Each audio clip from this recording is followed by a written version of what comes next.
آج ایک سپارہ اور بیان کرنا ہے. اللہ تعالیٰ توفیق عطا فرمائے, اللہ تعالیٰ ہمت عطا فرمائے, آپ سب کو اللہ بڑی برکتیں عطا فرمائے. سورۃ المومنون سے یہ پارہ شروع ہوتا ہے. سورۃ المومنون کی جو ابتدائی 11 آیات ہے وہ تعلیمات اسلامی کی جامع آیات ہیں.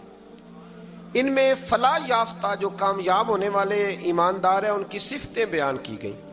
فرمایا گیا کہ وہ نمازوں میں خشوع خضوع کرتے ہیں, ہر قسم کی بیہودہ باتوں سے لا تعلقی, زکوٰۃ کی ادائیگی, اپنی پاک دامنی کی حفاظت, امانت اور عہد کی پاسداری اور نمازوں کی پابندی. آخر میں فرمایا گیا کہ ان صفات کے جو حامل اہل ایمان ہیں وہ ہمیشہ جنت میں رہیں گے.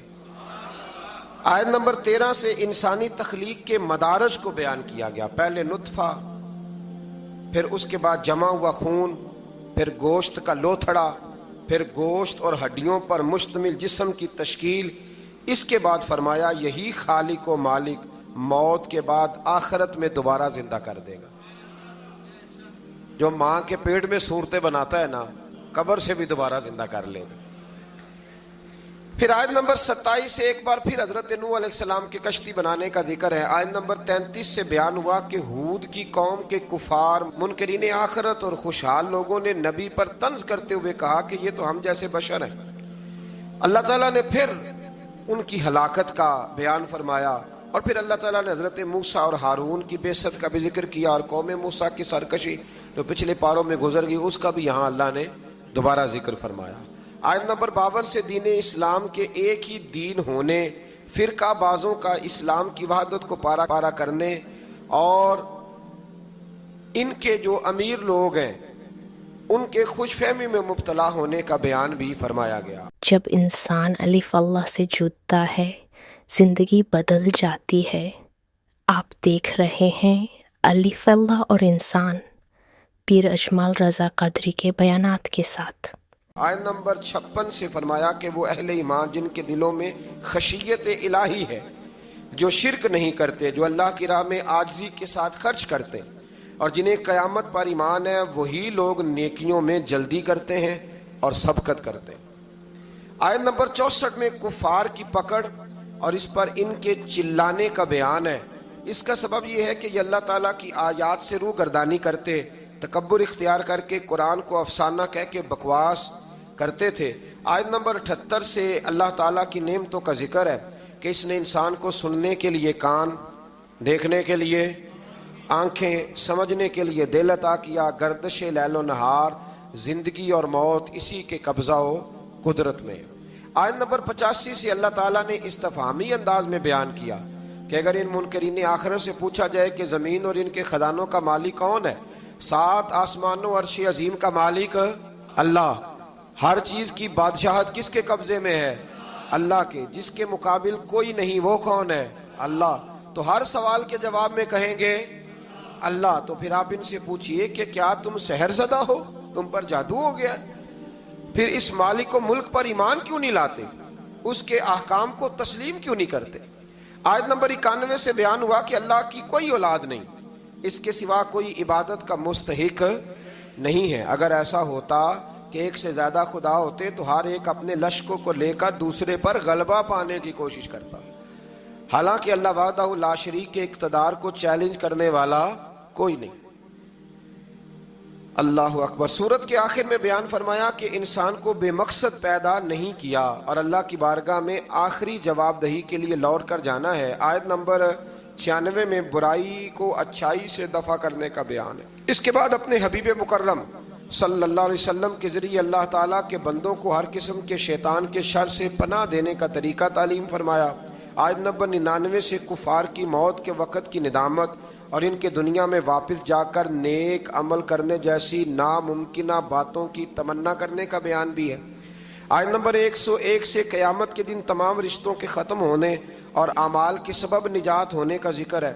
آیت نمبر 106 سے اللہ تعالیٰ کی آیات کو جھٹلانے والوں کی گفتگو کہ ہماری بدبختی نے ہم کو گمراہ کیا اور اگر ایک بار ہم نکل گئے تو دوبارہ لوٹ کر نافرمانی نہ کرنے کا بیان ہے. اللہ تعالیٰ فرمائے گا پھٹکارے ہوئے پڑے رہو اس میں اور میرے ساتھ بات نہ کرو, تم دنیا میں مومن بندوں کا مذاق اڑاتے تھے. اور وہ یہ دعا پڑھتے تھے. کافر مذاق اڑاتے تھے اور مومن کہتے ربنا آمنا، اے اللہ ہم تجھ پر ایمان لائے، فاغفر لنا ذنوبنا، ہمارے گناہوں کو بخش دے، ورحمنا، اور ہم پر رحم فرما، وانت خیر الراحمین، تم سب سے بڑھ کر رحم کرنے والا ہے. ان کو ان کے صبر کا بدلہ کامیابی کی صورت میں ملا. آیت نمبر 112 میں فرمایا کہ جب ان سے زمین پر گزاری ہوئی مدت کے بارے میں پوچھا جائے گا تو یہ کہیں گے ایک دن یا دن کا کچھ حصہ گزارا. آخری آیت میں امت محمدیہ صلی اللہ علیہ وسلم کو استغفار کرنے اور رحم کی دعا مانگنے کا حکم ہے، جو کہ یہ آیت ہے رب اغفر وارحم وانت خیر الراحمین. فرمایا یہ دعا مانگا کرو، رب اغفر وارحم وانت خیر الراحمین. پھر اس سے آگے سورۃ نور شروع ہو جاتی ہے. سورہ نور میں اللہ تعالیٰ نے خانگی اور معاشرتی احکام کو بیان کیا ہے. ابتدائی آیات میں زنا کرنے والے غیر شادی شدہ مرد اور عورت کی سزا کو بیان کیا کہ ان کی سزا 100 کوڑے ہیں جو غیر شادی شدہ ہو، اور صاحبان اقتدار اہل ایمان کو کہا گیا کہ تمہیں اس سزا کے نفاذ میں ان پر رحم نہیں چاہیے. حکمرانوں کو حکم ہے جب کوڑے مارنے ہیں زانی کو تو پھر رحم، ہاں یہ بھی دین ہے، دین نافذ کرنا پڑتا ہے. اور ہمارے یہاں نا بڑی اب ویڈیو آتی ہیں کہ وہ جی بچے رو پڑے جی بکری ذبح ہونے لگی نا جب، تو میں نے کہا یہ قوم جہاد کرے گی جو بکریوں کے ذبح ہونے پہ رو رہی ہے. اور وہ ویڈیو بنا رہا ہے ابا دیکھو میرے بچے کا بکرے سے کتنا پیار ہے. خدا کے بندے خیال کریں، جذبہ جہاد ہے، شوق ہے. جب دین نافذ کرنا ہے تو فرمایا پھر تم نے رحم والے جذبات نہیں رکھنے، اس کو یاد کر رکھیں. اور تمہاری ایک جماعت اس سزا کے نفاذ کے وقت موجود ہو. یہ تو ہے نا غیر شادی. اور شادی شدہ کی سزا کیا ہے؟ اس کو یعنی اتنے روڑے مارے جائیں گے کہ وہ ماری جائے کہ ابھی بھی یہ باز نہیں آیا. اللہ تعالیٰ سمجھنے کی توفیق دے. آیت نمبر 4 سے بیان کیا گیا کہ جو لوگ پاک دامن عورتوں پر زنا کی تہمت لگائیں پھر اس کے ثبوت میں 4 گواہ پیش نہ کر سکیں. سنو اللہ کا قرآن، ایسے ہی بیٹھ کے کہہ دیتے ہیں فلاں بی بی ایسی ہے تو فلاں بی بی ایسی ہے. شرم نہیں آتی بہو بیٹیوں کے بارے میں معاذ اللہ لوگ باتیں کرتے ہیں؟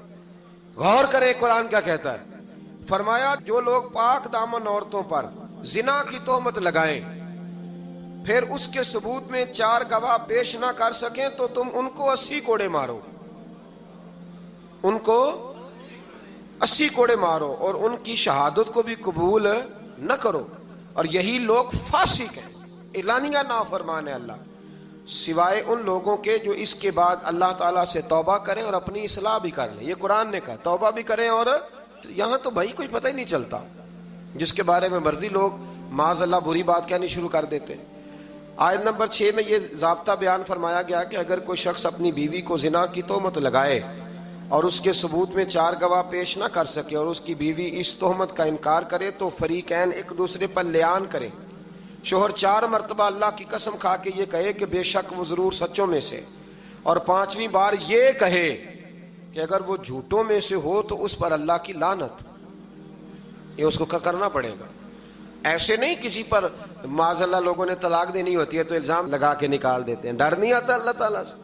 اور عورت سے حد زنا اس طرح دور ہو سکتی ہے کہ وہ 4 مرتبہ اللہ کی قسم کھا کے کہے کہ اس کا خاوند یقیناً جھوٹوں میں سے ہے اور 5ویں بار کہے کہ اس کا خاوند سچوں میں سے ہو تو اس عورت پر اللہ کا غضب نازل ہو. آیت نمبر 11 اور 16 میں ایسا مضمون ہے کہ جو بیان کرتے وقت کلیجہ منہ کو آتا ہے. گھبرایا نہ کریں جب لوگ آپ کے بارے میں میرے بارے میں کوئی بات کریں. کوئی بھی مسلمان جب اس کے خلاف کوئی بات کرے تو گھبرائے نہ. سورہ نور 18واں پارہ آیت نمبر 11 سے 16 میں حضرت عائشہ صدیقہ پر جب منافقین نے الزام لگایا، اللہ اکبر، منافقین نے الزام لگایا، اس کا ذکر ہے. یارو حضرت عائشہ پر، مومنوں کی ماں پر منافقین نے الزام لگا دیا اور میرے رسول کریم علیہ السلام کی آنکھیں آنسوؤں سے تار ہو گئیں. ابو بکر صدیق نے گھر سے نکلنا چھوڑ دیا. حضرت عائشہ اتنی بیمار ہوئی کہ بستر سے اٹھ نہیں سکتی. او لوگو، اتنی فنکاری کہ رسول اللہ کے گھر تک دنیا پہنچ گئی. مولا علی شیر خدا آئے، عرض کرنے لگے سونیا فکر نہ کریں، جو رب آپ کے وجود پر مکھی نہیں بیٹھنے دیتا وہ ناپاک عورت آپ کے بستر پہ آنے دیتا ہے؟ یہ کیا بات ہوئی؟ صحابہ کرام تڑپ اٹھے، یارو یہ رنگ بھی ہے۔ میں کہتا ہوں یہ مضمون بیان نہیں ہو سکتا۔ میں نے کہا تھا مخلوق تو فنکار ہے اس درجہ کے پل بھر میں، سنگے در کعبہ سے بھی اسنام تراشے، تم کون ہو کیا چیز ہے داغے کبابی، لوگوں نے تو مریم پہ بھی الزام تراش۔ لوگ باز آتے ہیں۔ پھر حضرت عمر فاروق اٹھے اور کہا ھذا بہتان عظیم، یہ چھوٹا الزام نہیں، یہ بڑا الزام۔ تو اللہ نے پھر اسی طرح سورہ نور کی آیت نمبر 11 سے 16 میں حضرت عائشہ صدیقہ پر، اللہ مومنوں کی ماں کو ہم سے راضی فرمائے۔ بڑا درجہ ہے اس پاک عورت کا، بڑا مرتبہ، ساری جوانی رسول اللہ کے دین کے نام کر دی، بڑی خدمت کری، بڑی نوکری کری، بڑا کام کیا۔ حضرت مجدد الفسانی رحمت اللہ علیہ فرماتے ہیں جب میں حضور کے لیے سال ثواب کرتا نا، وہ چیز پکاتا ختم شریف، تو میں حضور کے اہل بیت کو صحابہ کئیوں کے نام لیتا، کئیوں کے نہ لیتا، سب کے لیے بھی نہیں جاتے۔ کہتے میں کئیوں کے نام لیتا لیکن کوئی معاذ اللہ بغض دعوت نہیں، ویسے میرے منہ سے نا حضرت عائشہ کا نام کبھی نکلا ہی نہیں، نہ میں نے لیا۔ تو کہتے ایک دن مجھے رسول کریم کی زیارت ہوئی تو حضور نے فرمایا تو میری عائشہ کا نام ہی نہیں لیتا، تجھے پتہ نہیں میں روٹی عائشہ کے گھر کھاتا ہوں اور تمہارے سالے ثواب ہی نہیں کرتا، وہ میرے لیے کھانے پکاتی ہے، میں اس کے گھر کھانا کھاتا ہوں۔ اور یہ وہ میرے محبوب کی پیاری زوجہ ہے کہ حضور نے فرمایا عائشہ میرے نکاح میں آنے سے پہلے حضرت جبریل نے مجھے تیرا نقشہ دکھایا تھا، گویا تیری فوٹو دکھائی تھی، اور فرمایا عائشہ جب تو مجھ سے راضی ہوتی ہے تب بھی مجھے پتہ چل جاتا، اور جب تو ناراض ہوتی ہے تو تب بھی پتہ چل جاتا۔ حضرت عائشہ کہنے لگی حضور میرے ماں باپ قربان ہو، آج بتائیں تو صحیح آپ کو کیسے پتہ چلتا ہے؟ تو حضور فرمانے لگے جب تو مجھ سے راضی ہوتی ہے نا تو کہتی ہے مجھے رب محمد کی قسم، اور جب تو ناراض ہوتی ہے تو کہتی ہے مجھے رب ابراہیم کی قسم۔ فرمایا رب ابراہیم کا بھی ہے، لیکن جب تو میرے نام سے رب کریم کو پکارتی ہے تو لگتا ہے آج تو بڑی راضی ہے۔ رسول کریم علیہ السلام کا وہ پیار، وہ محبت، 40 سال حضور کے بعد وہ حیات رہی، چوتھا حصہ دین میرے رسول کریم کا ہی امت کو انہوں نے پہنچایا۔ حضرت فاطمہ کی شان میں حدیثیں حضرت عائشہ صدیقہ نے بیان فرمائی، حضرت عائشہ نے، جناب خدیجۃ الکبریٰ کے تذکرے حضرت عائشہ نے ہمیں بتائے۔ اتنی سچی بی بی کے بارے میں بات کرتے ہو، یاد رکھو صبح قیامت بھی یہ ساری ام المومنین میرے محبوب کے ساتھ جنت میں موجود ہوگی۔ دعا فرمائے اللہ ہمیں ان ماؤں کا صدقہ خیرات عطا فرمائے۔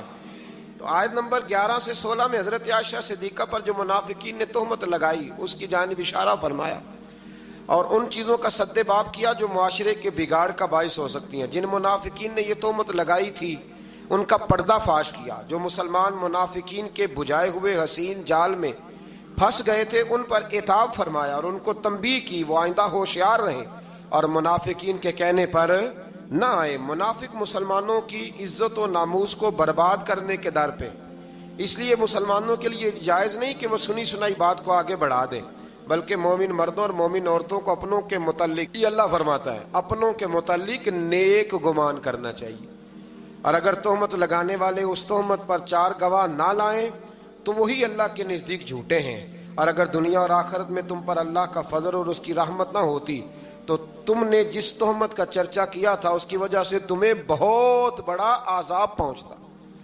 تم نے اس کو سنتے ہی یہ کیوں نہ کہا کہ ایسی بات کرنا ہمارے لیے جائز نہیں، اے اللہ تو پاک ہے اور یہ بہت ہی سنگین بہتان ہے، یہ بہت ہی، میں کہتا ہوں منافقین نے کیا تو ظلم، پر دیکھیں پھر اللہ نے حضرت عائشہ کی برات قرآن میں بیان فرما دی، اور سورہ نور اتری حضرت عائشہ کی برات کے لیے۔ نام بھی کیا ہے سورہ اللہم صلی علی محمد کہ ایمان والوں میں بے حیائی کی بات پھیلے ان کے لیے دنیا اور آخرت میں دردناک عذاب۔ آیت نمبر 21 سے فرمایا کہ اے ایمان والوں شیطان کی قدم بقدم نہ چلو، کیونکہ جو شخص شیطان کی قدم بقدم چلے گا تو بے شک شیطان بے حیائی اور برائی کے کاموں پہ ابھارتا ہے۔ آیت نمبر 22 میں رشتہ داروں اور مسکینوں کی دل آزاری کے سبب ان پر خرچ کرنے سے ہاتھ نہ روکنے، معاف کرنے اور درگزر کرنے کا بھی سمجھنے والی آیت ہے۔ فرمایا کہ تم نے جب کسی پہ خرچ کرنا ہے تو اسے معاف بھی کرنا ہے اور درگزر بھی کرنا ہے۔ اگر عادتیں دیکھ کے خرچ کرو گے پھر تو کسی پہ بھی نہیں ہو سکتا، معاف کرو گے، درگزر کرو گے تو پھر ہی کسی کے ساتھ نیکی ہو سکتی ہے۔ آیت نمبر 23 سے پاک دامن بے خبر ایمان والی عورتوں پر بدکاری کی تہمت لگانے والوں کے لیے دنیا اور آخرت میں لعنت اور بہت بڑے عذاب کا بیان ہوا، جس دن ان کے خلاف ان کی زبانیں، ان کے ہاتھ، ان کے پاؤں گواہی دیں گے کہ وہ دنیا میں کیا کرتے رہے۔ اس دن اللہ تعالیٰ کے حق اور انصاف کے ساتھ ان کو پورا بدلہ دے۔ آپ ایک بات سمجھ رہے ہیں ان آیات میں؟ مرد پر الزام لگانے کی بات ہی نہیں ہوتی۔ اس کا مطلب ہے دنیا میں زیادہ الزام زنا کا کس پہ لگتا ہے؟ اللہ تعالیٰ توفیق عطا فرمائے۔ ہے نا عجیب بات؟ وہ میرے پاس ایک صاحب آیا کرتے تھے تو انہوں نے پسند کی شادی کی ہوئی ہے۔ ایک دن مسئلہ پوچھنے آئے تو مسئلہ پوچھنے نہیں آئے، مجھے اطلاع دینے آئے۔ کہنے لگے کہ بہن کا قتل جائز ہے؟ میں نے کہا، اور بڑے سٹائل سے، خونخوار آنکھوں سے۔ میں نے کہا کیوں جی؟ کہنے لگے جی اگر وہ غلط ہو جائے تو مار نہیں دینی چاہیے۔ میں نے کہا کیا غلط ہوئی ہے، کیا اس نے کیا؟ کہنے لگے وہ کہتی ہے مرضی سے شادی کروں گی۔ تو میں نے کہا ٹھیک ہے، وہ اگر غلط جگہ پہ اصرار کر رہی ہے تو ٹھیک نہیں، لیکن آپ کے لیے قتل تو پھر بھی جائز نہ رہا۔ ہاں اگر کوئی بہت بڑی غلط بات کرے تو اس کی کچھ نہ کچھ سزا ہے، لیکن یہ جو انداز ہے۔ تو میں نے کہا وہ صاحب آپ نے بھی تو پسندگی کی ہے نا، لڑکے یہ کام کر لیں تو پھر ایسا بھی کبھی ہوا ہے کہ باپ کی غیرت چھا گئی کہ لڑکا میرا جو پسند کی شادی کر رہا ہے لڑکا قتل کر دوں؟ لڑکوں کو کیوں نہیں قتل کرنے نہیں چاہیے، لیکن میں مثال دے رہا ہوں، وہاں نہیں غیرت جاگتی؟ لڑکے کے پاس 15 عورتوں کے نمبر ہو تو وہ پاک کا پاک ہے، اور بچی پر شک بھی گزر جائے، شک بھی، وہ جی طلاق ہو گئی، ہمارے پاس کیس آتے ہیں نا طلاق کیوں جی؟ اس کے موبائل پہ ایک میسج نکل آیا تھا کسی غیر کا، اس نے پوچھا تھا کیا حال ہے؟ تو میں نے کہا وہ ضروری ہے، کوئی تنگ کرنے کے لیے بھی تو ایسا کر سکتا ہے، لیکن 1 منٹ لگتا ہے۔ تھوڑا سا ڈرنا چاہیے اللہ تعالیٰ سے، تھوڑا خیال کرنا چاہیے۔ اس کا مطلب ہے زیادہ تہمت عورتوں پہ لگتی ہے۔ عورت کو اسلام نے بڑی عزت دی ہے، عورت کو اسلام نے بڑی عزت دی ہے۔ کبھی اسے بیٹی بنایا ہے، کبھی بہن بنایا ہے، کبھی اسے کہا یہ جب تیرے نکاح میں آئے گی تو تیرا ایمان مکمل کر دے گی۔ ایمان کے مکمل ہونے کا سبب ہے اتنا بڑا درجہ ہے بی بی کا۔ اور پھر میرے رب کریم کے محبوب نے فرمایا کہ اللہ تعالیٰ نے نا جنت ہی ماں کے قدموں کے نیچے رکھ دی۔ تھوڑا خیال کریں، اکرام کریں، احترام کریں، اللہ توفیق عطا فرمائے۔ پھر آیت نمبر 30 سے مسلمان مردوں کو یہ حکم دیا کہ وہ اپنی نگاہیں نیچی رکھیں، اپنے شرمگاہوں کی حفاظت کریں۔ اسی طرح مسلمان خواتین کو حکم دیا کہ اپنی نگاہیں نیچی رکھیں اور اپنی عصمت کی خود حفاظت کریں، اپنی زیبائش کو، اپنے فیشن کو ظاہر نہ کریں۔ اپنی زیب و زینت دکھانی ہو تو صرف اپنے خامد کو دکھائیں، یہ اللہ نے منع کر دیا۔ اور جسم کے جس حصے کا پردہ ممکن ہو جیسے ہاتھ اور پیر، ان کے سوا باقی جسم کو ڈھانپ کر رکھیں اور اپنے گریبانوں کو دوپٹوں سے چھپائے رکھیں، یہ اللہ قرآن میں فرما رہا ہے۔ اور اپنے خامد اور اپنے محارم یعنی جن سے نکاح نہیں ہو سکتا، جیسے بھائی ہے، بیٹا ہے، باپ ہے، اور اپنے نوکروں اور کم اور ناسمجھ بچوں کے سوا اپنے بناؤ سنگار کو کسی کے سامنے ظاہر نہ کریں، اور زمین پر زور سے پاؤں مار کے نہ چلیں۔ عورتوں کو حکم مل رہا ہے، عورتیں توجہ کریں تاکہ ان کی پوشیدہ زیب و زینت ظاہر نہ ہو، اور ان تمام برائیوں سے اللہ کی بارگاہ میں توبہ کرنے پر کامیابی ہے۔ آیت نمبر 32 سے فرمایا کہ تم اپنے بے نکاح مردوں اور عورتوں کا نکاح کر دو، اور اپنے باصلاحیت غلاموں اور باندیوں کا، اگر وہ فقیر ہوں تو اللہ ان کو اپنے فضل سے غنی کر دے گا۔ جو لوگ نکاح کی گنجائش نہیں رکھتے وہ اپنی عفت اور پاکیزگی برقرار رکھیں حتیٰ کہ اللہ تعالیٰ انہیں اپنے فضل سے غنی کر دے۔ اللہ تو فرما رہا ہے نکاح کر دو غنی ہو جاؤ گے۔ تو ابا جی کہتے ہیں جنہیں دیر تکر پیراں تے نہ کھلوتا اگے کتے کھلا جیے، یعنی عجیب بات ہے نا جی، وہ پیراں تے پتہ نہیں اس نے کب کھڑے ہونا ہے۔ آپ بچوں کی شادیاں جلدی کریں تاکہ بہت سارے گناہوں کا دروازہ ویسے ہی بند ہو۔ آیت نمبر 35 میں فرمایا اللہ آسمانوں اور زمینوں کا نور ہے، پھر اس نور کی وضاحت بھی بیان کی۔ آیت نمبر 37 سے اللہ تعالیٰ نے اپنے گھروں میں اللہ کا ذکر کرنے پر ان مسلمانوں کی تعریف کی جن کو تجارت اور خرید و فروخت اللہ کے ذکر کرنے، نماز پڑھنے اور زکوٰۃ ادا کرنے سے غافل نہیں کرتی۔ وہ اس دن سے ڈرتے ہیں جس میں دل اور آنکھیں الٹ پلٹ ہو جائیں گی۔ اللہ نے تعریف کی ہے، فرمایا کاروبار بھی پورا کرتے ہیں، میری عبادت بھی صحیح کرتے ہیں، زکوٰۃ بھی وقت پہ دیتے ہیں۔ ہم یہ کہتے ہیں کہ نہیں سارا کچھ چھوڑیں گے تو عبادت ہوگی، اللہ نے تعریف کی، فرمایا ڈیوٹیاں بھی کرتے ہیں اور رب رب بھی۔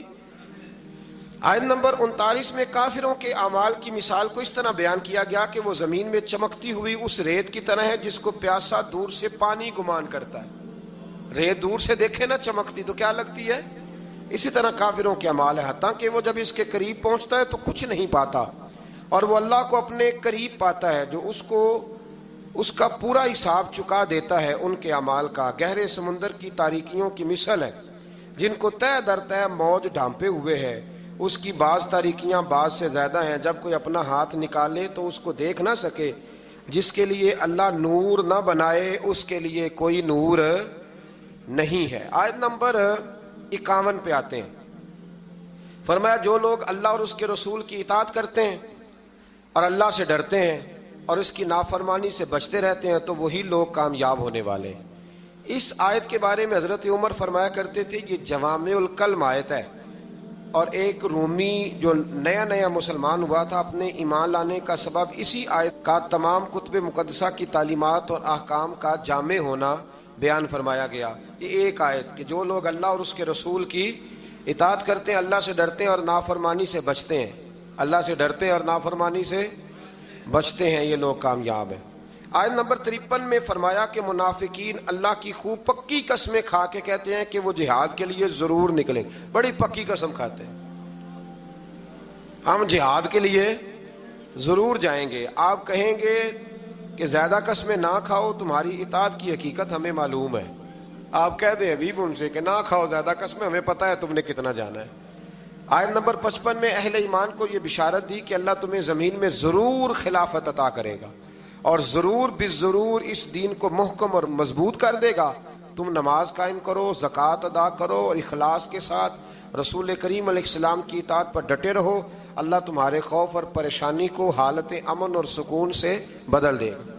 آیت نمبر 58 سے پردے کے احکام کی وضاحت فرمائی کہ تمہارے نوکروں اور نابالغ بچوں کے لیے بھی 3 اوقات میں اجازت حاصل کرنی ضروری ہے، نماز فجر سے پہلے، ظہر کے وقت جب تم اپنے فالتو کپڑے اتار دیتے ہو، عشاء کی نماز کے بعد جب تمہارے لڑکے بلوغت کی عمر کو پہنچ جائیں تو ان کو بھی اجازت طلب کر کے آنا چاہیے جیسا کہ ان سے پہلے مرد اجازت طلب فجر سے پہلے، ظہر کے وقت، اس وقت بھی کچھ لوگ سویا کرتے تھے، اور عشاء کی نماز کے بعد جب بھی کوئی گھر میں جائے تو کیا کرے، کہنے اپنے گھر جان دی بھی اجازت لوا، ہاں وہیں تو اجازت لینی ہے، آپ اجازت لیں۔ جو بھی کسی کے آرام کا وقت ہو نا اس میں آپ بے دھڑک نہ چلے جائیں، اس لیے کہ نہ جانے کوئی کس حالت میں ہو، اللہ سمجھنے کی توفیق عطا فرمائے۔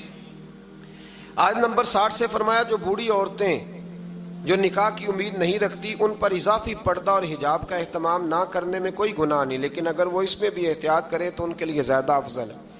ایسی بوڑھی عورت جو نکاح کے قابل نہ رہے اس پر حرج کوئی نہیں، لیکن کرے گی پردہ تو اس کے لیے بھی بہتر ہی ہے۔ یہاں بڑی جلدی لوگ اس سے گنجائش لے لیتے ہیں، جو میں نے کہا ہے اس پر غور کیجئے گا۔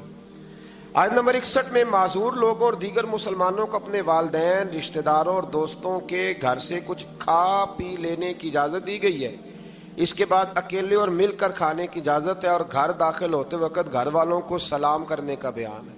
پتر نہ سلام لوے تو وہ شامت آ جاندی، تین نہیں پتا سلام لئیدا ہے، اگر ابا جی نہ لے تو چلے میں اگلی بات ہی نہیں کرتا چونکہ مسئلہ نہ بن جائے کوئی، ابا جی کو بھی تو لینا چاہیے سلام کے نہیں۔ بچے کہتے ہیں ہمیں لیکچر ملتے ہیں اور ابا جی خود سلام نہیں لیتے، میرا خیال ہے اگر ابا جی سلام لیں گے تو پھر بچوں کو لیکچر دینے کی ضرورت ہے، وہ خود بخود سلام لے لیں گے۔ آیت نمبر 62 میں انتظامی آداب کا بیان فرمایا گیا۔ مومنین صرف وہی ہیں جو اللہ اور اس کے رسول صلی اللہ علیہ وسلم پر حقیقتاً ایمان رکھتے ہیں، اور جب وہ کسی مجتمع ہونے والی مہم میں رسول اللہ صلی اللہ علیہ وسلم کے ساتھ ہوتے ہیں تو ان کی اجازت کے بغیر کہیں نہیں جاتے۔ اے رسول صلی اللہ علیہ وسلم، جو لوگ آپ سے اپنے کام کے سلسلے میں اجازت طلب کرتے ہیں آپ ان میں سے جسے چاہے اجازت دیں اور ان کے لیے اللہ سے مغفرت طلب کریں۔ حضور چاہیں تو اجازت دیں اور چاہیں تو۔ آیت نمبر 63 میں بارگاہ رسالت کے آداب گفتگو اور انداز خطاب کا بیان ہے، اور نبی کریم علیہ السلام کی نافرمانی پر مرتب ہونے والے عذاب سے ڈرایا گیا ہے کہ تم رسول اللہ صلی اللہ علیہ وسلم کے بلانے کو ایسا قرار نہ دو جس طرح تم آپس میں ایک دوسرے کو بلاتے ہو. اور جو لوگ رسول اللہ صلی اللہ علیہ وسلم کے حکم کی خلاف ورزی کرتے ہیں وہ اس سے ڈریں کہ انہیں کوئی مصیبت پہنچ جائے یا انہیں کوئی دردناک عذاب پہنچ جائے. بے شک اللہ ہی کی ملکیت ہے جو کچھ آسمانوں میں ہے اور جو کچھ زمینوں میں ہے. اللہ کو تمہارے حال کا خوب علم ہے. جس دن وہ اللہ کی طرف لوٹائے جائیں گے تو ان کے کیے ہوئے سب کاموں کی خبر دے گا اور اللہ ہر چیز کو جاننے والا ہے. آخر پہ آتی ہے جی سورۃ الفرقان. سورۃ الفرقان کی آیت نمبر 4 سے اس بات کا بیان ہے کہ کفار نے قرآن مجید کے کلام الہی ہونے کا انکار کیا اور اسے رسول اللہ صلی اللہ علیہ وسلم کا خود ساختہ کلام قرار دیا کہ پچھلے لوگوں کا کوئی افسانوی کہانیاں ہیں معاذ اللہ جو انہوں نے لکھوائی ہیں.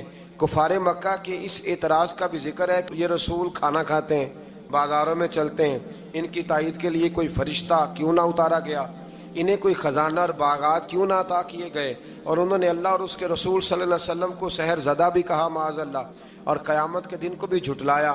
اللہ تعالیٰ ان کی ان بے تکی باتوں کا رد فرمایا کہ قرآن کو اللہ کا کلام کہا, اور یہ کہ پہلے رسول بشری تقاضوں کے تحت کھانا بھی کھاتے تھے, اپنی ضرورت کے لیے بازار بھی جاتے تھے, یعنی بشری ضروریات نبوت اور رسالت کے منافی نہیں ہوتی. آج کل پیری مریدی میں بھی یہی مسئلہ ہے. پیر صاحب کو ہنسنا بھی نہیں چاہیے, انہوں کہیں آنا جانا بھی نہیں چاہیے. یعنی پیر صاحب کا تو یہاں تک حال خراب ہو جاتا ہے کہ کسی نے نا پیر صاحب کو دیکھ لیا نا کسی جگہ کسی ہوٹل میں بیٹھ کے کھانا کھاتے تو کہتے ہیں تسی اتنے روٹی کھانا آئے ہو. وہ خدا کے بندو, یہاں انسان نہیں آتے روٹی کھانے. دیکھیں نا قرآن کس طرح ہمیں ترتیب سے چیزیں سمجھاتا ہے. کہتے ہیں جناب آپ یہاں کھڑے ہیں, چلو جی ٹھیک ہے جی, یہاں نہیں کھڑے ہوتے. میں ایک دفعہ بچوں کے جوتے لینے چلا گیا, مجھے ایک صاحب کہنے لگے سب تسی ادھر کدھر آئے ہو. میں کہ یار میرے بھی 4 بچے نے, تو یہ لڑائی کر رہے تھے میرے ساتھ. مجھے جانا پڑتا ہے, مجبوری ہے, انہوں نے بھی جوتے پہننے. تو اب یہاں تک معاملہ آپ کو دیکھنا پڑتا ہے کہ جناب آپ جوتے لینے چلے گئے, آپ بازار ہی چلے گئے. بھائی ہر جگہ ماحول ہوتا ہے اور آپ چیزوں کو لیول پہ رکھا کریں. اور کمال پتہ کیا ہے کہ نبی کو بازار میں بھی دیکھا جائے پھر بھی ادب ہی کیا جائے, اور غار ثور میں دیکھا جائے تو پھر بھی, یہ کمال ہے نا کمال کی بات. حضرت صدیق اکبر نے حضور کو سوتے بھی دیکھا, جاگتے بھی دیکھا, گھوڑے پہ بھی دیکھا, اونٹ پہ بھی دیکھا, غار ثور میں بھی دیکھا, اکیلے میں بھی دیکھا, 1,44,000 کے مجمع میں بھی دیکھا. تو کسی نے کہا ابو بکر رج گئے ہو؟ کہنے لگے کہاں, میرا تو دل کرتا ہے وہ بیٹھا رہے اور میں دیکھتا ہی رہوں. یہ کمال ہے, یہ کمال ہے کہ آپ کا ادب پھر بھی برقرار رہے, پھر بھی آیت نمبر 12 سے کفار کے لیے عذاب جہنم اور جہنم کی سختیوں اور مومن کے لیے دائمی جنت اور اس کی نعمتوں کا بیان ہے. آیت نمبر 17 سے کفار اور ان کے معبودوں کے اکٹھے ہونے اور معبودان باطلہ کا سارا الزام کفار پہ لگانے کا ذکر ہے. اللہ ہماری حاضری قبول فرمائے. اللهم صل على محمد وعلى آل محمد كما صليت على إبراهيم وعلى آل إبراهيم إنك حميد مجيد. اللهم بارك على محمد وعلى آل محمد كما باركت على إبراهيم وعلى آل إبراهيم إنك حميد